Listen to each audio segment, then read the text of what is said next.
नमस्कार किसान साथियों, मैं पवन कुमार टाक, गोयल ग्रामीण विकास संस्थान कोटा के जैविक अनुसंधान केंद्र पर आज हम चर्चा कर रहे हैं विविध कृषि के संबंध में फूलों की खेती के निमित्त रजनीगंधा की खेती कैसे करें। जैसा कि ये हाड़ौती संभाग के लिए अपना आप में एक नई फसल है, नया प्रयोग है, लेकिन जब हम जैविक खेती की बात करते हैं तो काश्तकार की आमदनी की भी बात करते हैं। माननीय प्रधानमंत्री जी कहते हैं कि आत्मनिर्भर भारत के तहत 2022 के निमित्त किसानों की आय किस तरह दुगनी हो सकती है। तो उसी के तहत ये प्रयोग एक अभिनव प्रयोग है सामने कि काश्तकार अपने खेत में छोटे से एरिया पर जब विविध कृषि को भी अपनाता है, जिसमें फूल भी हो, फल भी हो और सब्जी भी हो, औषधि भी हो, तो वो अपने मुनाफे को बढ़ा सकता है। आज हम विविध कृषि के अंदर फूलों की खेती की भी बात कर रहे हैं, तो ये रजनीगंधा का आज आपके सामने पूरा फील्ड है। रजनीगंधे की जहाँ पे भी हम बात करते हैं तो जून जुलाई के अंदर लहसुन के जैसे इसके छोटे छोटे बल्ब लगते हैं। 15 सेंटीमीटर बल्ब से बल्ब की दूरी रखते हैं, लाइन से लाइन 45 सेंटीमीटर की दूरी लगाते हैं। बरसात के टाइम इसको लगाते हैं और ये फूल अपने सर्दियों की सीज़न में आप जैसा कि देख रहे हैं पूरे फील्ड के अंदर ये उसका प्रोडक्शन आ रहा है।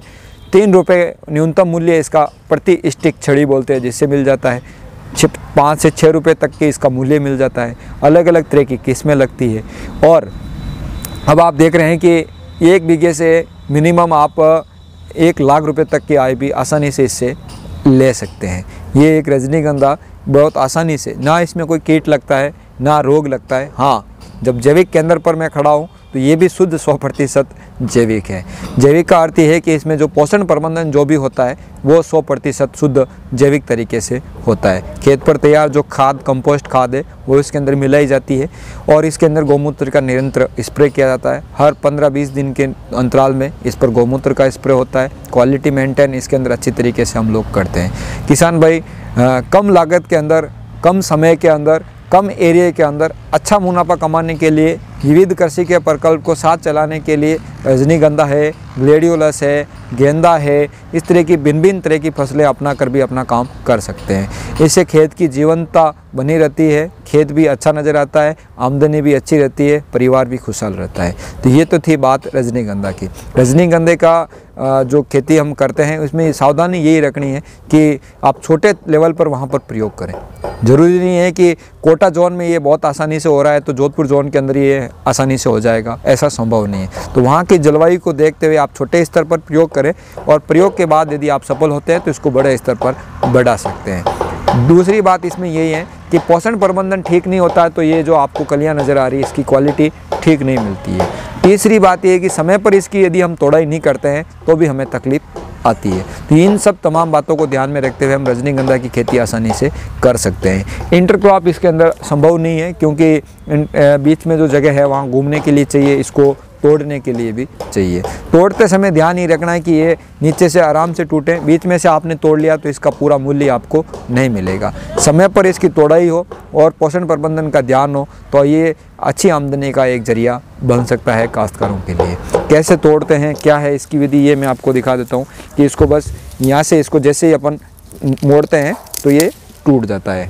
ये रजनीगंधा का कच्चा है अभी फूल, लेकिन इसको पानी में डालने के बाद ये आराम से खिल जाएगा।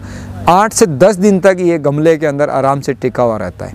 यदि हम इसके अंदर भी मूल्य संवर्धन की बात करते हैं, यदि हम बुके बनाते हैं, यदि हम गमला तैयार करते हैं, ये किसी गाड़ियाँ सजाते हैं तो गाँव का अनपढ़ युवा भी अपने रोज़गार का सर्जन कर सकता है।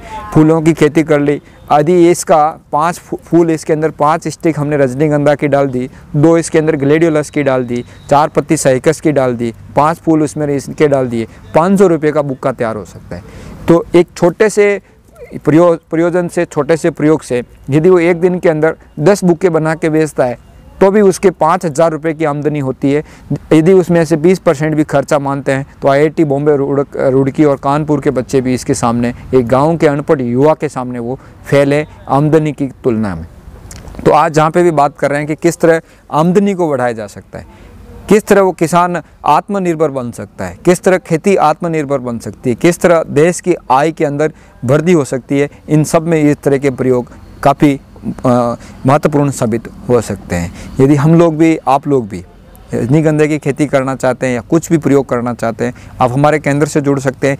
बीज के भिन्न भिन्न स्रोत हैं, हम लोग भी यहाँ से बीज उपलब्ध करवाते हैं और भी अन्य काश्तकार भाई जो बीज उपलब्ध करवाते हैं उनसे आपको बीज दे सकते हैं। ये हुई बात रजनीगंधा की, जो जैविक खेती में हम लोग साथ साथ अपनाते हैं। रजनीगंधा के अलावा भी अन्य तरह के फूलों का काम भी हम लोग करते हैं, जिसके बारे में भी आपको जानकारी ले सकते हैं।